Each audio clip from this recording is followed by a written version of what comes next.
बेटा मैं मतलब शुरू से ही बहुत सी गौशालाओं में चंदा दिया हुआ है और जाती भी रहती थी।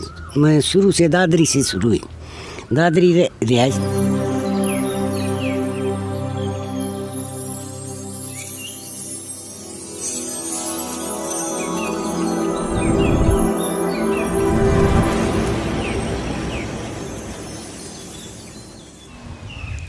पशुपालक जागरण मंच यूट्यूब चैनल के सभी दर्शकों को अंजलि आर्या की तरफ से नमस्ते राम राम। आज की जो हमारी वीडियो है, यह वीडियो है रोहतक ज़िले का जो गांव है मोखरा गांव।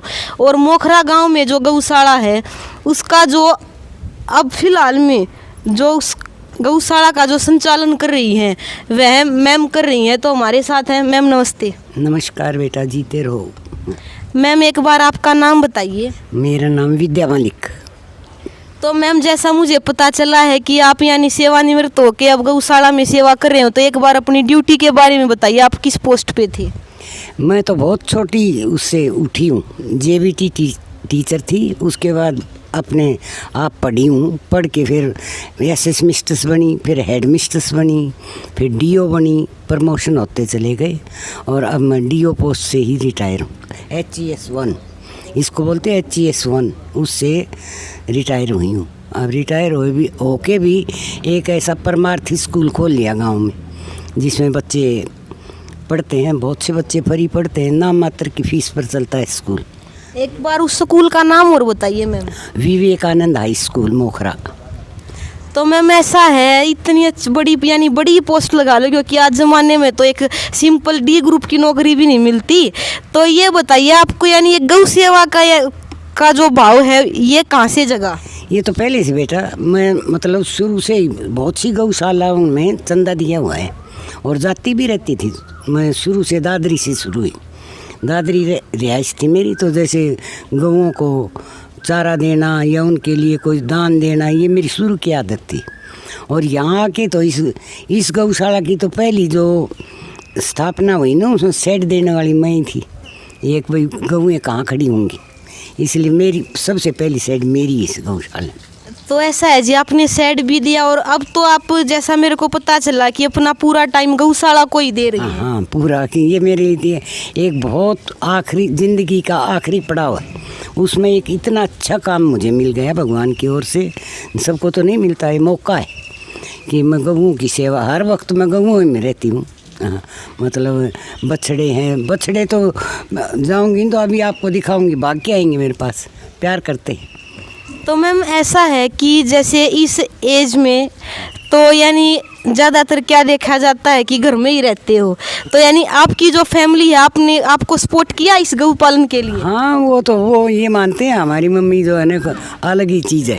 मेरा बेटा जो है ना एयरफोर्स में ऑफिसर रहा है, उसके दोनों बच्चे डॉक्टर हैं, MBBS। मेरी बेटी का अपना स्कूल है, वो भी डॉक्टर है। और उसका बेटा भी लेफ्टिनेंट सेलेक्ट हो गए। तो भगवान ने जैसे हमने सेवा, मैं मानती हूँ जितनी सेवा की है उससे ज़्यादा मुझे फल दिया है। और अब इस गौशाला के लिए मैं सोचती हूँ मेरा गांव, मेरा मोखरा गांव, उसकी इतनी प्रशंसा हो कि भाई गौशाला देखो, मोखरा जाके देखो, ऐसा बनाना चाहती हूँ। अभी मुझे 2.5 महीने हुए, 2.5 में हमने बहुत व्यवस्था कर दी। पशुओं की सेहत ठीक है, अब इनका नस्ल सुधार की ओर चलेंगे, सेल्फ डिपेंडेंट बनाने की ओर चल रहे हैं। हम दूध बेचना शुरू कर दिया, हमने खाद बेचना शुरू कर दिया, हल्का सा गौमूत्र भी बनाते हैं, जिससे मेरे नज़दीकी हैं जो जानते हैं थोड़ा बहुत, वही किसी को कैंसर है थोड़ा थोड़ा उनको बना के दे। बड़े लार्ज स्केल पर बनाने का इरादा है हमारा, पर क्योंकि अभी जचे हैं, अभी तो है व्यवस्था ज़्यादा बढ़िया नहीं थी। अब तूड़े का काम हो गया, फिर भाई गौशाला चलाने के लिए लोगों से संपर्क बनाने का काम हो गया, तो बिजी बहुत है। उतने में थोड़ा सी सेट हो जाएगी ना, तो हम एक दिन ऐसा आएगा गौशाला को कहीं चंदा मांगने की ज़रूरत नहीं पड़ेगी। इतना बढ़िया करने की योजना है हमारी। तो मैम ऐसा है कि ज़्यादातर क्या देखने को मिलता है कि अगर गौशाला जैसे आपने बोला सेल्फ डिपेंड खुद पर यानी निर्भर हो जाए तो जो उस गौशाला में जो गौओं का लालन पालन है, नस्ल सुधार का काम है, ब्रीडिंग, वह भी काफ़ी अच्छा हो सकता है। तो यानी कि बहुत सारे तो ऐसे व्यक्ति हैं मैम जिनके पास धन तो बहुत होता है लेकिन ऐसी जो सेवा भावना है वो नहीं होती, तो उनके लिए आप क्या संदेश देना चाहोगे? वो मतलब लगभग तो देखो ऐसे है, गौ जैसे हमारे गांव में गौओं के प्रति भावना अच्छी है तो चारा देते हैं, रोटियां देते हैं, उनकी औकात उनकी हैसियत के अनुसार चंदा भी दे रहे हैं। पूरे गांव का बहुत सहयोग है। गौ प्रेमी तो हमारा गांव है ही सारा, और उनको तो ये कहूँगी कि गौशाला आपकी है और मदद करेंगे वो गौशाला बढ़िया हो जाएगी। और जितनी मेरी है उतनी तो मैं पूरी कोशिश कर ही रही हूँ।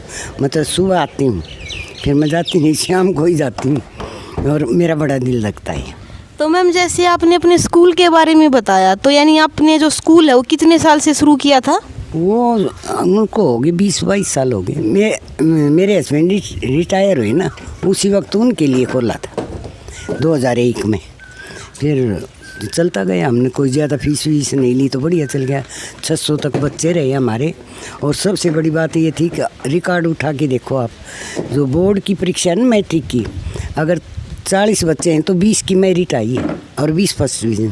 थर्ड और सेकंड कुछ नहीं हुआ करते हमारे, फर्स्ट और मेरिट।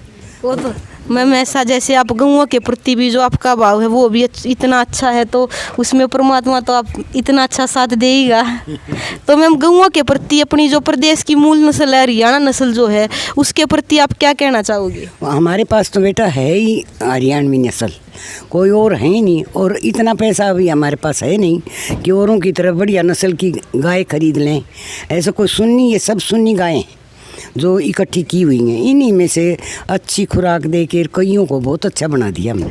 उनकी अब दिखाऊंगी सेहत देखना, उनके जो थन उनका जो दूध का लिए है वो देखना, दिखा के लाऊंगे आपको। ये हमारी सारी जो सुन्नी बोलते हैं ना आवारा घूमने वाली, वो गायें गांव वाले छोड़ गए और हमने उनको पाला हुआ है।